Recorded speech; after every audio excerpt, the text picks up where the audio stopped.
Oh, I love telling this story. Okay.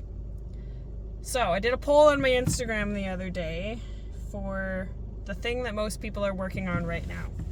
And it was bloating, which I really resonate with because that was my entire experiential struggle from about 2017 to 2022. So we'll start with a quick story, and then I'll get into what bloating means and how to stop it and all of that.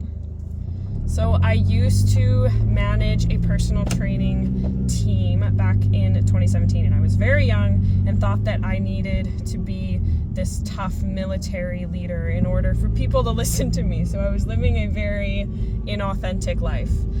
And that is when my gut issues began. So I thought that what I wanted from life was to climb the corporate ladder and be a leader in that context. So I was very driven by this mentality of do what it takes no matter what, which meant I was doing very unethical things just for the sake of impressing people and performing. I was also experiencing gradual increases in joint pain, and I was having energy drinks every day, and I was on birth control and taking Tylenol for headaches, and in general things that now I would never do with the perspective that I have now. So fast forward to the beginning of COVID, when gyms closed, I went through an identity crisis because I valued myself so little that I thought that the only thing that made me valuable was my ability to help people. And when that was taken away from me, my health issues expanded. So my joint pain and autoimmune issues got so bad that I could not get out of bed in the morning until my pain medication kicked in. So I went to the emergency room, and I was there for 9 hours, partly because they had no idea what was wrong with me, and partly because the medical system in Canada is not awesome. Anyways, while I was in the emergency room, I kind of just realized that I don't belong in a reality where I'm constantly needing medical attention. I also took a look around and realized that nobody here knows how to help me.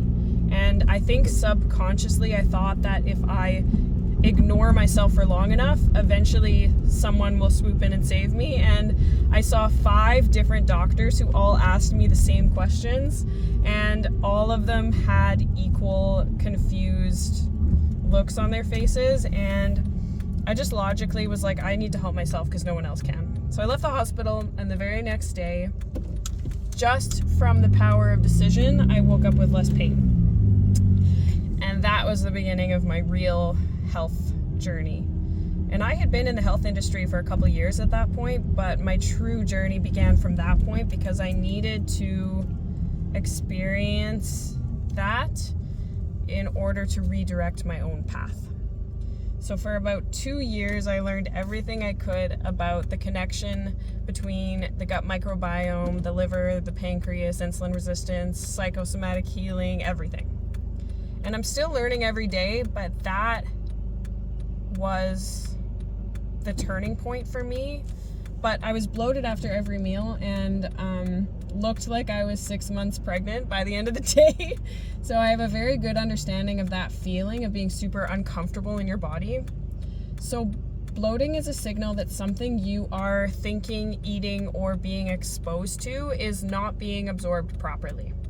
And if you can work on letting go of the shame associated with intra-abdominal bloating and lean into what it's telling you, then it can be a very effective inner guidance system.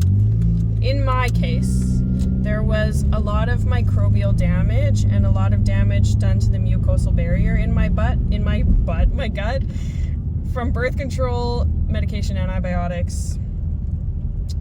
But I was also eating foods that were causing the cells of my gut barrier to be loosened, so I was constantly in a state of high inflammation. So I was eating protein bars, protein powders, gluten, dairy, and just processed health foods. Also, you'll find that when you are bloated, it impacts your emotions. So the more bloated you are, the worse your mood is. And that's because your gut is responsible for producing neurotransmitters like serotonin, oxytocin, dopamine. And when you are nutrient depleted as a result of gut dysfunction, your gut cannot make these neurotransmitters. There's other mechanisms feeding into that as well, but all you need to know is the foods you eat and the way you perceive yourself will dictate the emotions you are capable of accessing. I have seen success with reversing bloating with 2 different methods. The first method is an elimination diet and then gradually adding foods back in. The second method is simply restricting calories and having an eating window where you stop eating 5 to 6 hours before bed. You can do the eating window and the elimination diet at the same time, but that's more advanced. And it's very, very, very important that you meet yourself where you're at with this, because if you do a method you aren't ready for, then you will not stick to it. I did both methods. So for a few months, my eating window was 6 a.m. to 2 p.m. And the more recent experiment from October to December, I did a carnivore diet, which eliminates the majority of things that bring out autoimmune symptoms.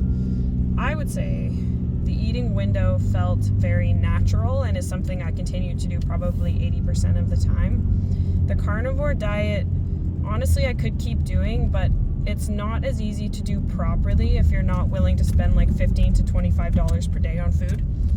But let me know in the comments if you live in Canada and know a way of eating a carnivore diet that is low cost. So for a little while, I was basically only eating eggs, liver, butter, and bone broth, and spending about $150 a week. So those are some methods that have worked for me and worked for clients, and there's a decent amount of research on them as well. I hope this video helped you, and I'd love to know your thoughts in the comments. Make sure you hit the bell for more health talks from the comfortable confines of my Honda Civic. Mwah!